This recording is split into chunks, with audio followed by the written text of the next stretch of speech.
is the travel professor here in the mother of all temples, Angkor Wat. Angkor Wat, some people say eighth wonder of the world. We've come through the main gate, the western gate, western, associated with death. Some people say that it's a mausoleum as well as a temple. Anyway, we come through the moat. The moat measures 1.5 kilometers by 1.3 kilometers around, 190 meters wide. So here we are.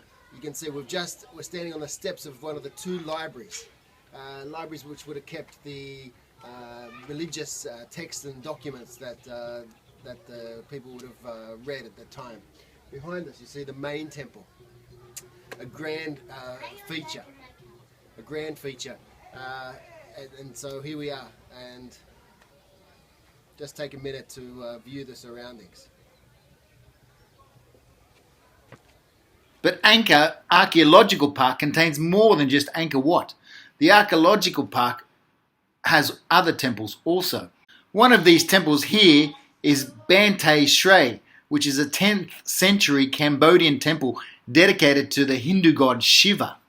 Another is Angkor Thom, literally great city, was the last and most enduring capital city of the Khmer Empire. It was established in the late 12th century by the king Jayavarman VII.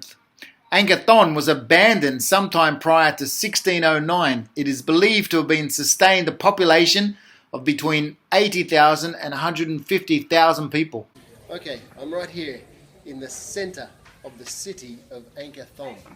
At one stage it had 1 million inhabitants, and inside at the dead center of this city is Bayon. The Angkor Thom is 10 square kilometers, and as you can see, the faces here, 216 faces eerily looking down amongst the inhabitants and being looked after by the kings. Back to Angkor Wat. Angkor Wat, literally capital temple, is the largest religious monument in the world. It was originally constructed as a Hindu temple to the god Vishnu for the Khmer Empire, gradually transforming into a Buddhist temple towards the end of the 12th century. It has become the symbol of Cambodia, appearing on its national flag. Angkor Wat lies 5.5 kilometers north of Siem Reap. Integrated with the architecture of the building, and one of the causes of its fame is the relief frieze. The inner walls of the outer gallery bear a series of large-scale scenes, mainly depicting episodes from the Hindu epics in the Ramayana and the Mahabharata. In 1992, it was designated a UNESCO World Heritage Site. There's been some academic research into whether a site being designated as a UNESCO World Heritage Site attracts more visitors. Yang, Lin and Han find World Heritage Sites is one of the main driving forces in promoting tourist arrivals for China.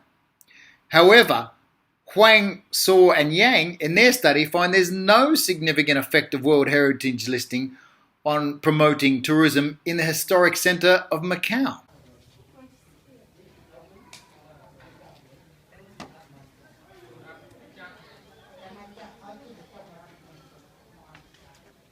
So it really is an amazing construction effort when you think before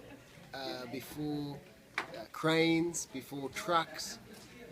Apparently they used 300,000 people and 6,000 elephants.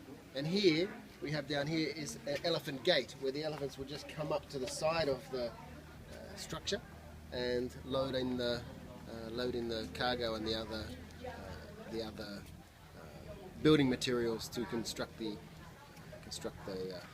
temple. Here we are, almost in the middle of Angkor Wat. You can see the stairs here are very steep. They're steep because God is up high and it's hard to get to God.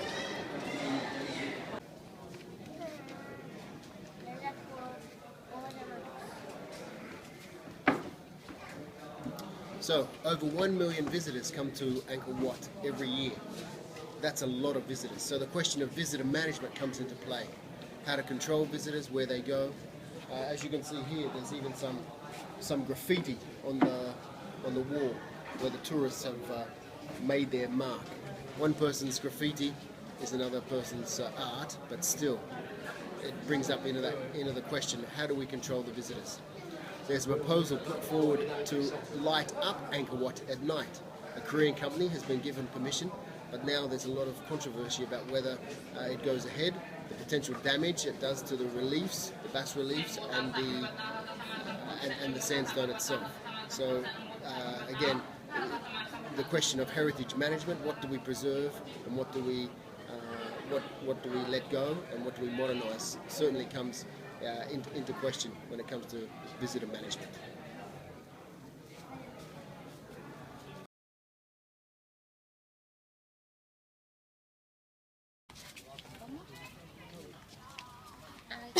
Okay, after a hot day's walk around the temples, we try the palm juice.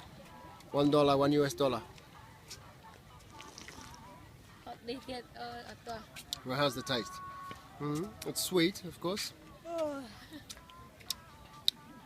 little bit of an aftertaste. Almost smoky flavour.